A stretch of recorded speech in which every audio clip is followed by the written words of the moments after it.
Alright, so we're starting our shed for our barn, or I mean our shed for our tractors. So I had to measure and square up everything on the outside corner so I can see where I'm putting all the posts. And I already dug one post at the worst spot that I thought I'd have the most problems with, because it's right by a tree with the tractor, and that went pretty good, so hopefully the rest of them go decent too. We're going to be digging down 9 posts is what I have figured, and that is because I can't do 4. It's going to be 22 feet wide by 24 feet deep, and I don't have trees large enough to span 22 feet. So I'm going to have to put posts supported somewhere in between that 22 feet. And what I did was I did 16 foot, and then I put the next post. And I didn't do in the middle at 11 feet because I have to get 2 tractors in here. So that's why I put this front post where I'm driving in at 16 feet, because I have a 6 foot wide tractor and a 5 foot wide tractor, and that gives me whatever 3-4 feet in between, so I can get in here and out easily enough. And then I have to have a middle post, and I put that at 16 feet off the one edge, the same reason, to get the tractors in. The back post in the middle is right directly in the middle because we're not driving back there. So to have the strongest point, I put it directly in the middle at 11 feet. And then I measured with strings. I took strings longer than any of my measurements, so they're all longer than 24 feet. And I tied weights on each end of the string. And I'll show you what I'm talking about here. So I have 4 strings with weights on them, and then I can easily move them back and forth. I put a pole past where my measurement is. So let's say between here and here is 22 feet. So I put this post past that, and the same on the other side. So then I can crisscross these lines and move it until I get this perfectly square. And my tape measure is only 25 feet long, so I can't measure from corner to corner diagonally. That's how you square something up. If you get the same measurement, you have a perfect square.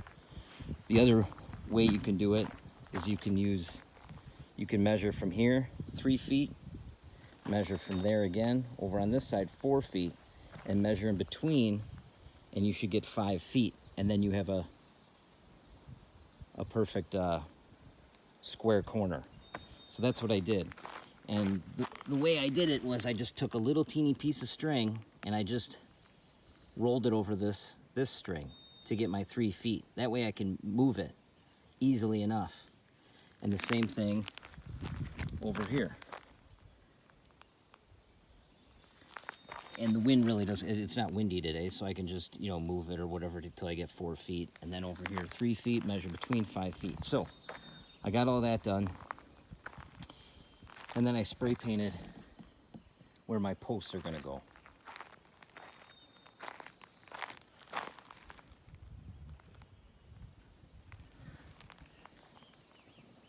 So that's how I had it all measured out.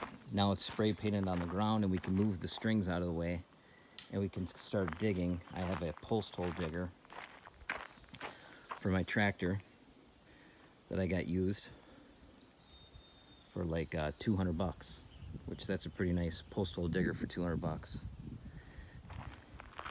And I'll show you that process when I get to it, but this is the one post. It's 44 inches deep, although it filled with some water, so I'm gonna have to pump that out. And my plan is I'm gonna fill these posts up with concrete, so it's above the ground level when it's done. I'm gonna put like a part of a sonotube or something on the top, and then fill that up with concrete in every single post. And then I'll put my wood beams or posts on top of that concrete, so I won't get any rot. It'll be above the ground, and it's below the frost line, the concrete. So I learned something from the farmer down the street, and that is when you're digging with a post hole digger on your your tractor, you can't just start it right on this bare ground. What you want to do is dig a little depression, kind of start the hole with like a pilot hole. Like if you were going to drill into metal and you want a perfect spot, you want to take a punch and punch it first, and then it'll drill in that spot and it won't, you know, roll around the top. So that's what I have to do on all 9 of these, is dig a little depression to set the post hole digger in and get it started.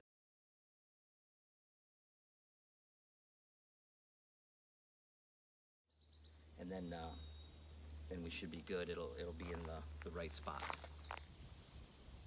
Here's a little drawing. I mean, this isn't to scale, but this is a top view. So each one of these is my post where I'm going to pour concrete. Now this back one is not in line with this. It's going to be centered between this one and this one. So it's 22 feet. It'll be 11 feet. I'll have a post right there. These are going to be off center. This is going to be 16 feet between this one and that one and that one. That way I can get my tractors in here easy enough. And the reason I did that is because I can't span all 22 feet with one log. It needs to be supported at some point. But 16 feet, I think I can get away with that. So that's why I did 16 feet. And that's room enough for both tractors and space between. This is just a count of the wood I think I need for some stuff. I'm not sure about the trusses yet. But it'll be 24 feet deep, 22 feet wide. I'll have a 22-foot beam going across here, and across here. And then my floor trusses, because I'm going to put a loft above, only have to span 12 feet because it's 24 feet deep. So I'll have boards going 12 feet and connecting on this support beam in the middle. So all those boards will go like this. And I think I'm going to need 9 of those. Actually, no, 8. 16 altogether, so 8 is what I figure. Depending on how thick I cut them, because I'm doing it with my Alaskan sawmill. I'm using wood on the land for that. So that's what we have so far. Okay, so we dug our little starter holes so we can get the trencher started. So we can look at that, and I'll back up into it.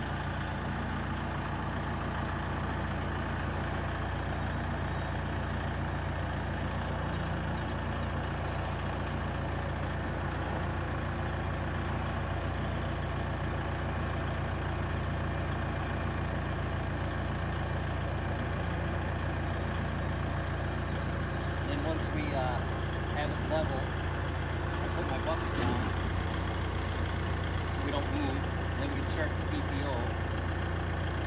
And we want to go slow. And once I start the PTO, I'll drop it down instantly to make sure it doesn't wobble around the surface.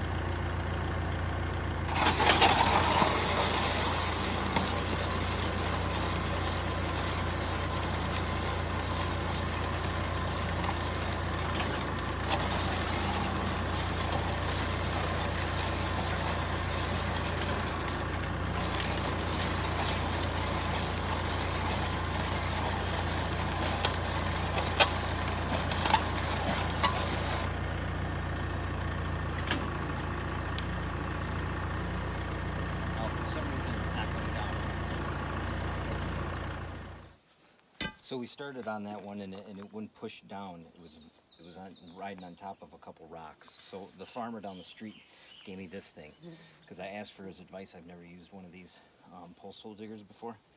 So that's what he was talking about, running it slow and digging a little bit of a hole first to start it. But anyway, we hit these rocks, and he gave me this, and we popped them out with this and pried them out. Of course, that was the only one we've ran into a problem. We've already done 5 holes, and we have 9 to go, or I mean 9 altogether. But let's see how this one continues.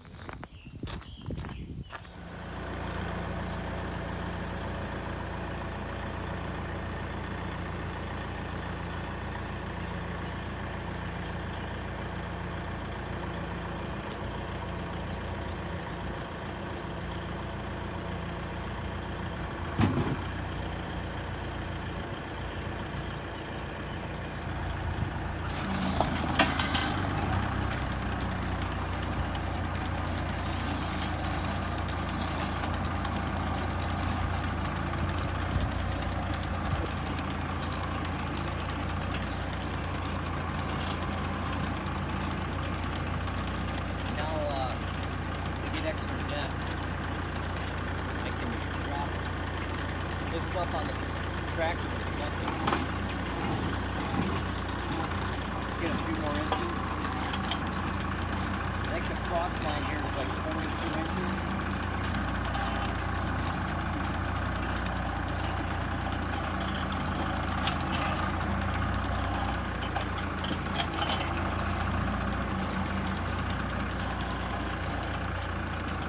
The bottom is out.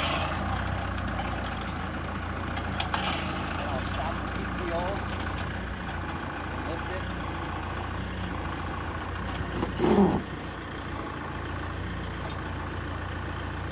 Clean this off, and then I'll pull all the dirt away from the hole so it doesn't fall in, and then re-drill it, clean it off, and then with the hole still bigger, clean the bottom of the hole, and then we'll be good.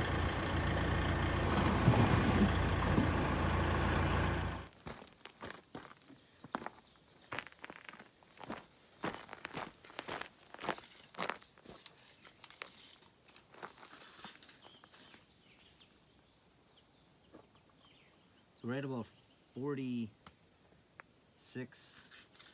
45 inches deep here, so that should be below the frost. Bottom. So we got 6 holes done and 3 to go.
These words were found.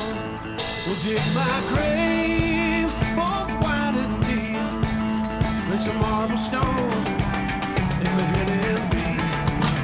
And on my breast, place a white snow girl.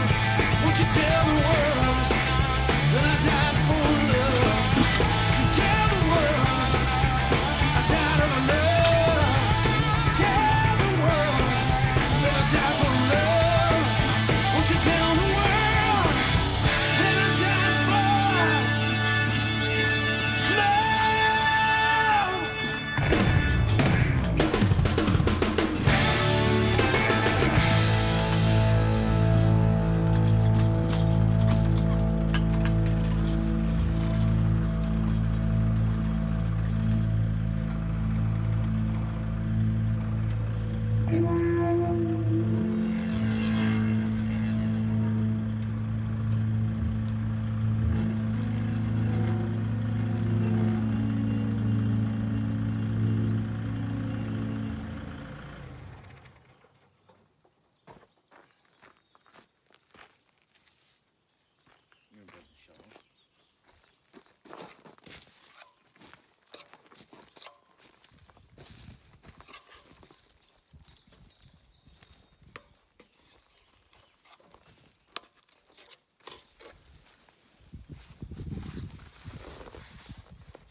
makes pretty quick work of making holes, this post hole.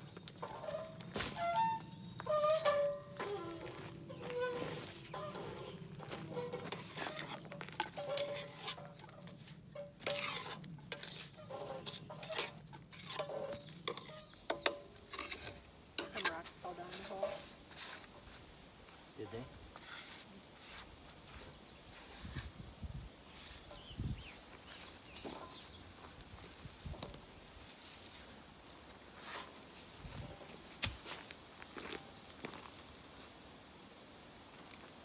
I'll get this out of the way.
I'll lift up on the, push down on the bucket and give myself a little bit extra depth.